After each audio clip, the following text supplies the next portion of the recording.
ہے سب سے جدا آپ کی شان خدیجہ، شان خدیجہ ہے آپ محمد کی دل و جان خدیجہ۔ یہ نبی کی بیوی ہونا بھی تو کوئی چھوٹی ذمہ داری تو نہیں ہے۔ اعوذ باللہ من الشیطان الرجیم، بسم اللہ الرحمن الرحیم۔ واقعی یہ ایک بہت بڑا عہدہ اور بہت بڑا مقام ہے، اور اسی اعتبار سے اس کے نبھانے کے لیے بھی بڑے مراحل اور تقاضے ہیں بے شک۔ اور قرآن کریم میں جس انداز سے اللہ سبحانہ وتعالیٰ نے سورہ مبارکہ تحریم کی آخری آیات میں ذکر فرمایا ہے کہ دیکھو کہ کچھ ایسی ہستیاں گزریں کہ جو اس عہدے کو نہیں نبھا سکیں، جو کہ ضرب اللہ مثلا للذین کفروا امرأۃ نوح وامرأۃ لوط کانتا تحت عبدین من عبادنا صالحین فخانتاہما فلم یغنیا عنہما من اللہ شیئا وقیل ادخلا النار مع الداخلین، کہ اللہ سبحانہ وتعالیٰ نے کافروں کے لیے حضرت نوح علیہ السلام اور حضرت لوط علیہ السلام کی بیویوں کی مثال پیش کی۔ نوح کی بیوی ہے، اولو العزم نبی ہیں، لوط علیہ السلام اتنے بڑے نبی ہیں، ان کی بیوی ہے، لیکن کانتا تحت عبدین من عبادنا صالحین، یہ بھی وضاحت کر دی قرآن نے کہ وہ ہمارے صالح نیک بندوں کی بیویاں تھیں، لیکن فخانتاہما، انہوں نے نبی کے مشن کے ساتھ خیانت کر لی، تو فلم یغنی عنہما من اللہ شیئا، تو ان کا نبی کی بیوی ہونا انہیں اللہ کے نزدیک بچانے والا نہیں سکا۔ وقیل ادخلا النار مع الداخلین، ان سے کہا جائے گا کہ جاؤ جہنم میں داخل ہونے کے ساتھ تم بھی داخل ہو جاؤ۔ غور سے سنو میری بہنوں یہ بات جی۔ تو یہ یعنی یہ کہ نسبت کے ساتھ جب تک وہ کردار اعلیٰ اور عرفہ نہ ہو تو اس وقت تک وہ اللہ سبحانہ وتعالیٰ کے نزدیک مقام نہیں ملا کرتا۔ اچھا بالکل اس کے مقابلے میں وَضَرَبَ اللَّهُ مَثَلًا لِلَّذِينَ آمَنُوا امْرَأَتَ فِرْعَوْنَ، کافروں کے لیے حضرت نوح علیہ السلام کی بیوی مثال، اور مومنوں کے لیے فرعون کی زوجہ مثال، بے شک حضرت آسیہ سلام اللہ علیہ۔ اور پھر ان کے بارے میں اللہ سبحانہ وتعالیٰ نے آگے فرمایا قالت رب ابن لی عندک بیتا فی الجنہ ونجنی من فرعون وعملہ ونجنی من القوم الصالحین من القوم الظالمین، کہ پروردگار فرعون کا جو اس وقت گھر تھا وہ اس روئے زمین پر سب سے اچھا گھر تھا، محل تھا، لیکن فرمایا کہ مجھے اس محل میں نہیں رہنا، تو رب ابن لی عندک بیتا فی الجنہ، تو میرے لیے جنت میں ایک گھر بنا دے اپنے پاس۔ تو یہ تو ایک تفصیل ہے۔ جہاں تک حضرت خدیجہ سلام اللہ علیہ کا تعلق ہے تو سورہ مبارکہ والضحیٰ واللیل اذا سجی، اس میں آگے اللہ سبحانہ وتعالیٰ نے یوں ذکر فرمایا کہ الم یجدک یتیما فآویٰ، کہ اے رسول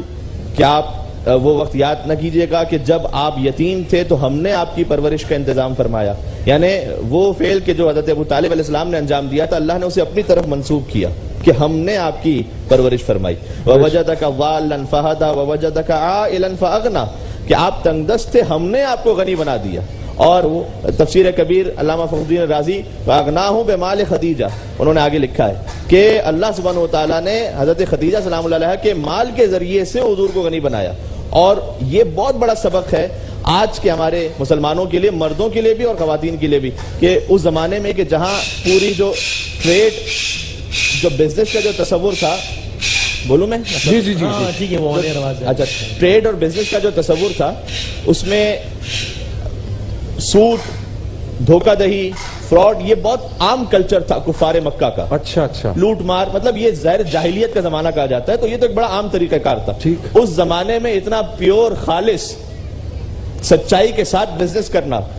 اور وہ بزنس بھی ایسا ہو کہ 80,000 اونٹوں پر مشتمل قافلہ تجارت ہو، اور 4 ملکوں سے اس زمانے میں تجارتی تعلقات ہوں، 80,000 اونٹوں پر قافلہ، جس کی خود سربراہی پھر حضور نے بھی فرمائی تھی، بعد میں خود حضور بھی ان کا قافلہ تجارت لے کر گئے تھے، یہ ازدواج سے پہلے کی بات ہے۔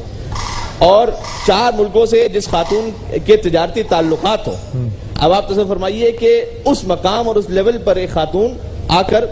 اور پھر جب قربانی دینے کی منزل آ جائے، یعنی دیکھیں ایک مرتبہ ہوتا ہے نا ایک انسان ایک اسٹیٹس میں زندگی گزار چکا، میں یہی بات اصل میں چاہ رہا تھا۔ شعیب ابی طالب میں 3 سال بغیر کھائے پیے میں 3 سال گزارنے، اور وہ وہاں پر یہ ہو کہ ایک لباس ہی میں کتنی مدتوں گزارنا پڑے، اور کھانے پینے کو نہ ہو، جڑی بوٹیاں کھا کر گزارا کرنا پڑے، جبکہ کھلانے والی تھیں ایک زمانے میں یوں کھلانے والی، اور ہزاروں اونٹوں پر مشتمل قافلہ تجارت، اور وہی زہریلی ایک جڑی بوٹی چونکہ تناول فرما لی، لہذا ان کی وہاں پر وفات ہوئی، اسی سبب سے تو وفات ہوئی۔ اچھا، اور پھر اس انداز سے قربانی، اور کبھی بھی زندگی میں ایک موقع ایسا نہیں ملتا کہ نعوذ باللہ من ذالک طعنے کے طور پر کہہ دیا ہو اپنے شوہر سے کہ بھائی آپ کی بہت آپ نے یہ اور اس میں حضور نے کوئی اور دوسرا ازدواج نہیں فرمایا، تنہا خاتون تھی، یعنی اس وقت حضور کی زوجیت میں تنہا خاتون تھی، ام المومنین حضرت خدیجہ سلام اللہ علیہ، اور وہ واقعاً اس وقت جو غم گسار تھیں اور پھر جب حضور کو ہجرت فرمانا پڑی، ظاہر ہے کہ چونکہ دو سہارے حضرت ابو طالب علیہ السلام، حضرت خدیجہ سلام اللہ علیہ رخصت ہو گئے دنیا سے، تو پھر ہجرت فرمانا پڑی. اور اس اعتبار سے کہ باقاعدہ حضور بعد میں کہا بھی کرتے تھے کہ خدیجہ نے اس وقت میرا ساتھ دیا کہ جب سب کافر تھے، اس نے اس وقت میری تصدیق کی جب تکذیب کرنے والے تھے. اور پھر ایک بات، آخری بات وہ یہ کہ اللہ سبحانہ و تعالیٰ نے ان کے ذریعے سے فاطمہ زہرا سلام اللہ علیہ جیسی بیٹی عطا فرمائی. دو انتہائی مختصر نقطے یعنی یہ کہ کسی اور کی بیٹی ہونا، کسی اور کی ماں ہونا اور ہے، اور فاطمہ کی ماں ہونا اور.